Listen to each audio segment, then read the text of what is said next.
know what mana is, but we're not quite sure how mana recharges. So today we're going to go into the mathematics. It's not going to be complicated, I promise. It's very, very simple mathematics. And if I show you and walk you through the entire process, you're going to understand very easily how mana recharges.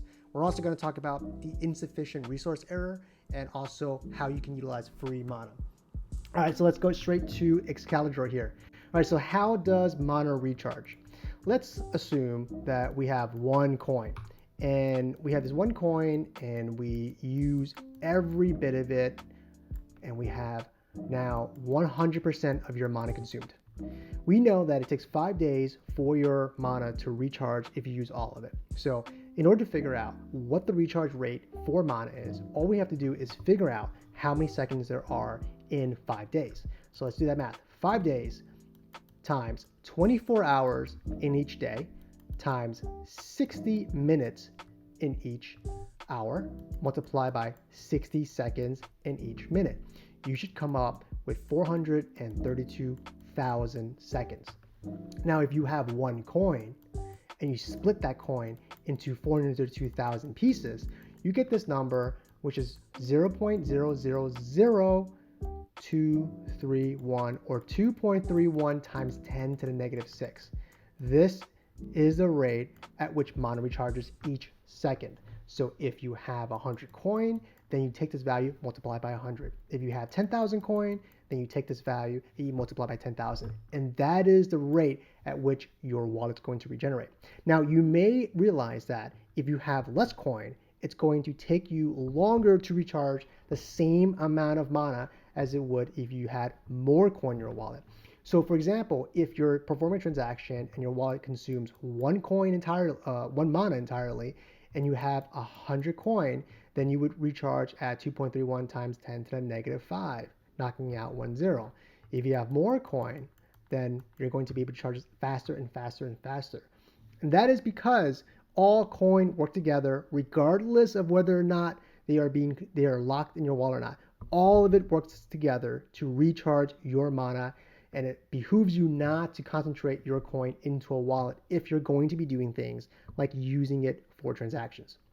Now, that is how mana is recharging. So just to recap, you have one coin, and let's assume that you use 100% of it. How long does it take to recharge? Well, we got to figure out how many seconds there are in a 5-day recharge window, and we work it out to 432,000 seconds. You take that one coin, split into 432,000 pieces, and you realize that you're charging at 2.31 times 10 to negative 6 coin or mana per second. And if you have more coin, that means you're going to recharge your mana at a faster and faster rate.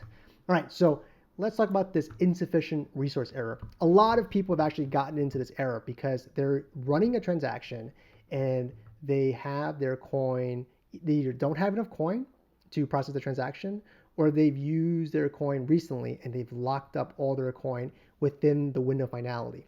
All right, so I should make a separate video on this one, but I'm going to briefly touch up on this topic. So let's say we have this transaction and it's going to cost us 8 mana. All right, so if it costs us 8 mana, then we have, say, 100 coin, which equals to 100 mana, right? Because 1 mana equals to 1 coin.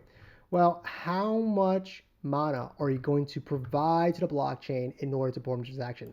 Because we actually don't know how much mana it's going to take, and that's because there are many transactions going on.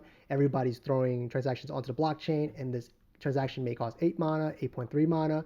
We have to give it a little bit more. We have to give it a limit, a resource limit. And so say we can throw 9 mana at this transaction. The blockchain would take 8 and then give 1 back to you. You can also throw 100 mana at this transaction, and it would take 8 and it would return 92 to you. And so how much mana you devote to a transaction is called the RC limit. And if you have 100 coin and you throw 100 mana at an 8 mana transaction, within the time that it has not returned it to you, you're going to get this insufficient resource error. Why? Because you've given this resources to this particular transaction and it hasn't completed yet, and therefore you haven't gotten the refund yet, and therefore it's holding it until you've reached finality. Now, how much time is that? Finality is defined as 60 blocks. If you wait 60 blocks, that is how much time it will take for your transaction to return back the excess mana. So it makes sense for you to understand how much mana your transaction is going to use. There's an estimator on it if using Condor. You just got to click on the estimate. There's some tab in there where you process it, and it gives you the estimated amount of mana you're going to use. Set your RC limit like maybe 2 or 3 mana above that, and you should not run into this insufficient resource error unless you actually don't have enough mana. All right, next is going to be free mana. So you are able to share your mana with anyone on the Koinos blockchain, except that you have to upload a smart contract. So the user experience isn't exactly there yet, but people who are developers, they've actually uploaded smart contracts to make that easy for people to use. So for example, if you use Condor, there is a free mana option. You don't have to do anything. You just check the box and you're able to send it. So I'm going to, let's see here, send over, let's use a copy here. All right, I'm gonna log into Condor here. This is my Harbinger testnet wallet, and you have my address here. I have 50 coin on the testnet. I want to click send. You'll notice that I don't have anywhere it says free mana. Well, if I click on the advanced tab, I have this little tab here that says free mana. So I can transfer tokens. I can empty my wallet to another account using someone else's mana. If I did not use free mana, then I'll always have to leave a certain amount of coin in my wallet to be able to perform that transaction, which is much like Ethereum. It's like every other gas blockchain out there. But if you have the free mana option, you don't have to deal with that problem. So if you want to send some tokens out there, you want to zero your account, or you don't want to use your mana for any reason, just click on the use free mana, click transfer. I don't have an address here, but click transfer, and you shouldn't have any issues with the insufficient resource error issue. That's about it.